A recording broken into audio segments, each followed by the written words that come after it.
Yayasan Inovasi Malaysia adalah ataupun YIM adalah merupakan satu entiti yang diwujudkan oleh kerajaan Malaysia khusus bagi mendapatkan inovasi-inovasi di kalangan akar umbi ataupun grassroots innovation.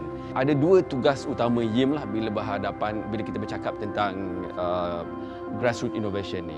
Yang pertama ialah untuk membantu supaya para inovator ini menjadi entrepreneurs. Itu satu, mentransformasikan mereka menjadi businessman.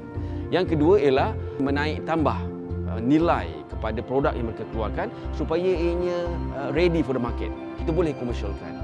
Jadi salah satu cara yang utama kami lakukan adalah untuk mencari inovasi di mana saja ianya berada. Jadi dalam program jejak inovasi kami telah masuk ke kawasan-kawasan di seluruh negara, kawasan-kawasan pendalaman khususnya untuk mencari bakat-bakat inovasi yang berada di sana. Kita bawa bersama-sama para pakar, para saintis, para engineer, pelbagai pakar daripada pelbagai bidang untuk melihat inovasi di mana ianya dilakukan. Ada juga innovators yang sekarang ni memberitahu kami contohnya ya. Sekarang ni dia kata ramai budak-budak balik daripada sekolah singgah dekat rumah dia nak tengok apa yang dia buat. Isn't that marvelous? You know, sekarang ni kids are interested in what is happening in within the sphere of this man yang sebelum ni orang tak kisah pun. Apabila kami keluar ke seluruh negara ialah di mana-mana sahaja yang kami pergi, rakyat Malaysia sangat inovatif, sangat kreatif. Ini adalah usaha kami untuk mengeluarkan cerita tersebut supaya seluruh rakyat Malaysia sedar dan tahu bahawa sebenar-benarnya masyarakat Malaysia ni satu masyarakat yang sangat kreatif. Gasing dibuat daripada kayu. Asalnya begitu cantik. Setelah dimainkan, kemungkinan ataupun lazimnya gasing ini akan menjadi rosak sebegini rupa. Apabila keadaan macam ini berlaku, maka dia tidaklah sesuai lagi dimainkan. Apatah lagi kalau kita anjurkan permainan ini untuk anak-anak sekolah. Setelah berusaha berbagai cara, termasuk mencuba bahan-bahan lain seperti abuk kayu, sekam padi dan juga aluminium, didapati kelemahan dia terlalu besar bila dibandingkan dengan kayu. Sehinggalah kita menjumpa bahan plastik ini yang dibuat dianya adalah daripada serbuk, dijadikan bungkah tegas dan dilarik dengan mesin begini.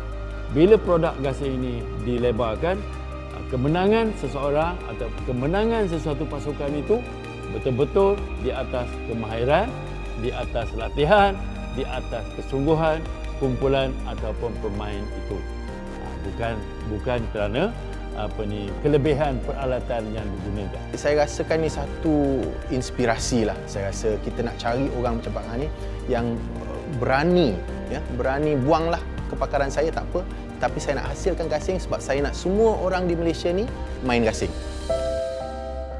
Inovasi Smart Handphone Box ni adalah merupakan jenis kotak telefon bimbit yang pintar di mana dia akan menghantar SMS kepada pemilik harta sama ada kenderaan ataupun premis sekiranya berlaku pencerobohan untuk menghindarkan kehilangan harta tersebut sama ada kenderaan ataupun premis. Dan pada masa yang sama juga melalui Smart Handphone Box ni dia akan boleh membantu di mana pemilik tersebut sekiranya ingin mematikan enjin kenderaan yang sedang dilarikan ataupun dicuri, maka pemilik cuma perlu hantar SMS kepada telefon bimbit yang berada di dalam Smart Handphone Box, dan Smart Handphone Box secara automatiknya akan mematikan enjin ataupun bersama mengunci pintu kenderaan. Biasanya Pareka Cipta ni bila kita ceritakan dengan orang lain, daripada 100 kita jumpa mungkin satu saja yang menyokong. Yang semua cakap, oh no lah, boleh kah? Apa kah? Tiada lah, gila lah kau ni. Yang paling, tapi yang seronoknya bila dia orang cakap kita gila, ya memang of course Pareka Cipta ni dia gila, tapi dia siuman. Dan apabila kita dicabar macam tu, oh kau cakap tidak boleh, sebenarnya boleh. Sebenarnya Pareka Cipta ni impian dia bukan mau jadi jutawan. Dia mau mereka cipta, dan mereka cipta dia itu berguna kepada masyarakat. Ini adalah inovasi saya yang pertama saya saya cipta kompang X-ray. X-ray ini adalah melalui X-ray saya sendiri. Kompang X-ray, so saya kata macam mana boleh timbul ni? Bila dia punya cerita tu timbul, saya kata Masya Allah, inilah dia inovasi. Inovasi maknanya kita berhadapan dengan masalah harian. Bila kita berhadapan dengan masalah harian, kita menggunakan apa yang ada di sekeliling kita untuk menyelesaikan masalah tadi. Tercetus idea kompang X-ray itu adalah masa kesihatan saya yang tak ini. Pasal saya ada kumpulan kompang sendiri, lebih kurang ahli dalam 60 orang. Jadi ketika itu bila kita nak membaiki kompang, kita memerlukan dana tak ada lah. Masa saya kira okey ni, saya tubuhkan kompang tu bermakna badan tu sihat, mata tak rosak apa, bermakna dengan dana sendiri. Jadi saya bila pergi kerap kali hospital, saya dapat X-ray. Bawa balik X-ray tu, buang saja lah. Jadi masuk lagi, dapat X-ray lagi. Bila dapat X-ray, saya terfikirkan saya punya kumpulan ni ada ni. Saya cuba memasang satu kompang X-ray tadi, saya cuba pertama kali jadi. Jadi cuba lagi lah. Kalau ada koyak lagi, cuba lagi.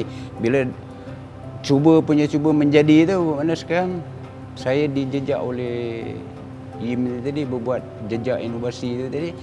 Jadi selepas dia jejak saya ni, bermakna saya punya ni dah jadi satu barang yang boleh mendatangkan dana bagi saya dah. Itu lagi saya ni lah. Bermakna saya punya kompang X-ray ni dah dapat order sampai ke Australia. Saya yang nakkan tu barang yang terbuang tu di kita, macam kita semula punya, itu yang saya nak wujudkan. Ini adalah mesin pembakar sate yang kita dinamakan dia sate pot. Mesin ini dicipta sangat mudah, cepat dan berkesan. Yang dimasukkan mudah, cepat dan berkesan ni ialah yang pertamanya, keistimewaan sate ni dia tidak mengeluarkan asap. Yang kedua, kita boleh bakar sate tanpa ada kesan karbon. Okey, yang dikatakan mudah, kita hanya sangkutkan sate ni di stesen yang kita dah reka khas supaya dia membakar sate di laluan yang telah disediakan dan jatuh masak.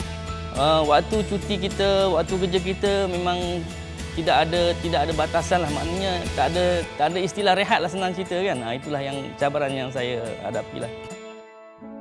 Saya ada menginovasi suatu permainan yang dinamakan Touch 3D Chemistry Scrabble, dan dia membantu pelajar-pelajar Form 4, Form 5 yang ambil subjek kimia, membantu mereka untuk mengingati formula-formula kimia dengan memain permainan tersebut. Di cube tu kita akan mendapati cas, simbol dia dan warna bahan-bahan dia. Idea ni tercetus sejak saya mempunyai masalah dalam subjek kimia. Saya memang payahlah nak ingat subjek kimia kan, formula-formula dia. Jadi saya pergi ke satu tadika, dan di situ saya dapat melihat pelajar-pelajar tadika lebih cepat tangkap dengan permainan-permainan Scrabble seperti itu. Jadi saya aplikasikan dalam subjek kimia. One of my favorite subject is chemistry di sekolah dulu. Saya ingat lagi, saya menghafal the entire periodic tables, kan? Betapa susahnya. Ada lagu je, saya tak ingatlah lagu tu, kan? Tapi saya tengok ni budak ni, ini budak 16 tahun, mungkin mempunyai masalah yang sama untuk menghafal dan sebagainya, boleh mengeluarkan sesuatu yang tangible.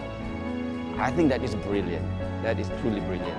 Daripada bertemu dengan ratusan inovator dalam program-program kami di Yayasan Inovasi Malaysia, saya dapati kesemua mereka mempunyai satu semangat yang sangat kuat dan kecekalan yang tidak putus-putus.